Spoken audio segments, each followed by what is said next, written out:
A Rádio Amazonas FM, o site www.amazonasfm.com.br vão transmitir o jogo Nacional e Vasco ao vivo, diretamente do estádio do SESI, nesta terça-feira, a partir das 8 da noite. A narração vai ficar a cargo de Adeilson Albuquerque, com comentários de Luiz Cláudio e reportagens de Patrick Mota e J. Augusto. A Amazonas FM será a única emissora FM a transmitir o jogo Vasco Nacional ao vivo. Não percam. Em Presidente Figueiredo, presos começaram um princípio de rebelião. Os detentos reclamam da qualidade da comida e superlotação. A delegacia tem capacidade para 20 pessoas, mas atualmente abriga 58. Segundo a polícia, o princípio de rebelião aconteceu na hora do almoço. Agora vamos ver um resumo de notícias em outras cidades do interior do Amazonas. O trabalho está voltado para atingir a meta de vacinação do rebanho e melhorar a classificação do estado quanto ao risco de febre aftosa. A gente é classificado como BR4 e com essa campanha de vacinação, a segunda etapa de 2013, a gente quer passar para a BR3, que é um nível que seria menor risco. Livre de aftosa com vacinação. Para que a gente alcance essa meta, todo produtor ele deve se dirigir a um posto do IDAM, que é a agência que vende a vacina, e depois que ele comprar a vacina, ele tem até 15 dias para procurar o escritório da ADAF para notificar a vacinação. A agência está intensificando a ação para vacinar ainda na terra firme o gado que foi retirado da várzea no período da cheia. Com a vazante e a saída do pasto, os animais estão sendo transportados novamente para o local de origem. A segunda etapa da campanha de vacinação contra a febre aftosa vai até o dia 15 de setembro. Por causa das obras de duplicação em alguns pontos da rodovia, o trânsito fica lento. Os motoristas contam com a orientação de operários. O trecho já em obras vai da saída da Ponte Rio Negro até a entrada do município de Iranduba. Nesses pontos, a estrada passa pelos serviços de terraplenagem, topografia e drenagem. Um trecho de mais de 30 quilômetros em Manacapuru aguarda a liberação do órgão responsável para iniciar os serviços. Algumas árvores que ficam ao longo da rodovia estão sendo poupadas, como estas castanheiras no quilômetro 15 e mais de 30 palmeiras na entrada de Iranduba. Qual o destino delas? É a resposta que muitos gostariam de saber.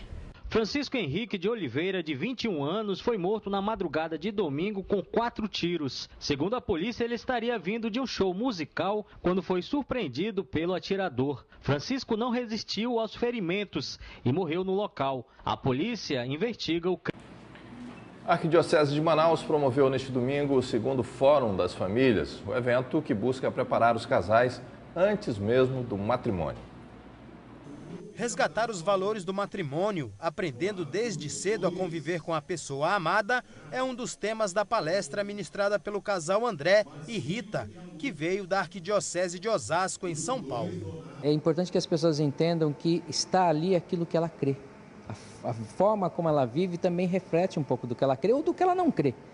Então, resgatar esses valores significa resgatar o ser humano como um todo. Eu e o André, a gente trabalha bastante com recém-casados, com os novos casais. Então, a gente tenta mostrar para eles que o valor de um casal não é só o dinheiro, o status, o ter o bem material, e sim a convivência, ter uma família estruturada. O segundo Fórum Arquidiocesano de Famílias contou com a participação de 180 casais. José e Joselma estiveram também na primeira edição do Fórum. O casal acredita que o diálogo é a principal ferramenta para mudar o comportamento da sociedade. A gente vem, recebe ensinamentos aqui para levar para a nossa comunidade e lá fazer um trabalho, plantar essa semente para que a gente cada vez mais cresça em trabalho da família. Colocar Deus no meio da gente, aí facilita mais a gente ter acesso assim, com os filhos, com os netos. No primeiro encontro, o objetivo foi conhecer as ações e atividades desenvolvidas nas famílias pelos diversos movimentos existentes e a identificação do perfil dessas famílias. E a preocupação da pastoral familiar é ser uma presença de Jesus Cristo, a presença da igreja junto às famílias, sobretudo aquelas famílias que mais precisam. Por isso que Fizemos esse trabalho a partir da realidade, um estudo, um levantamento da realidade da família de Manaus. A exposição Anne Frank, uma história para hoje, que já percorreu mais de 150 países, continua sendo exibida em Manaus. A obra, que conta a história da menina judia vítima do nazismo durante a Segunda Guerra Mundial, já fez muita gente refletir sobre a condição humana. Olhares atentos e curiosos.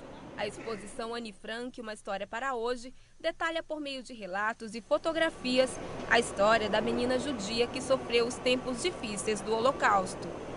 Essa menina, ela foi impedida de ser feliz. Era uma criança que teve que ficar reclusa durante 3 anos e no final morreu. A exposição retrata a vida e a história da adolescente judia, autora de um diário traduzido para mais de 60 idiomas, com o principal objetivo de estimular a tolerância, o respeito aos direitos humanos e a democracia. Ao todo, a mostra conta com 30 painéis, que retratam os 5 aspectos dos acontecimentos em torno da Segunda Guerra Mundial: a ascensão do nazismo, o extermínio dos seres considerados diferentes, a atitude individual das pessoas, o Holocausto e a importância dos direitos humanos.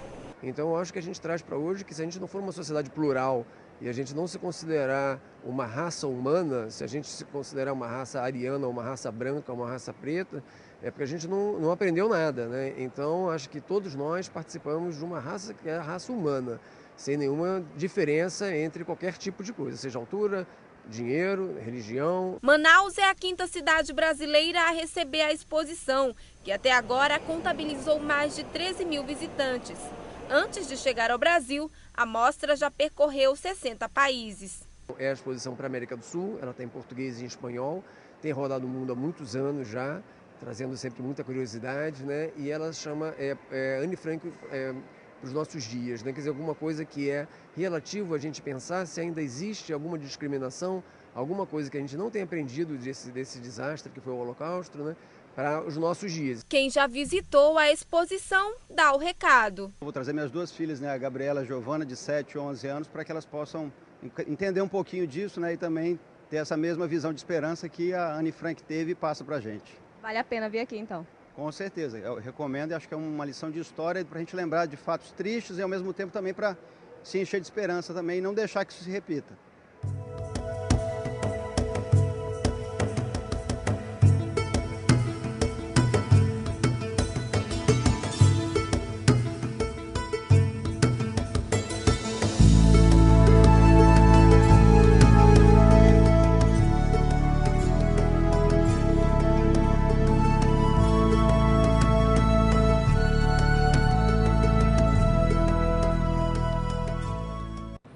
E o Jornal da Amazônia termina aqui. Outras notícias você confere amanhã às 8 no Amazônia News. Uma boa noite e até lá.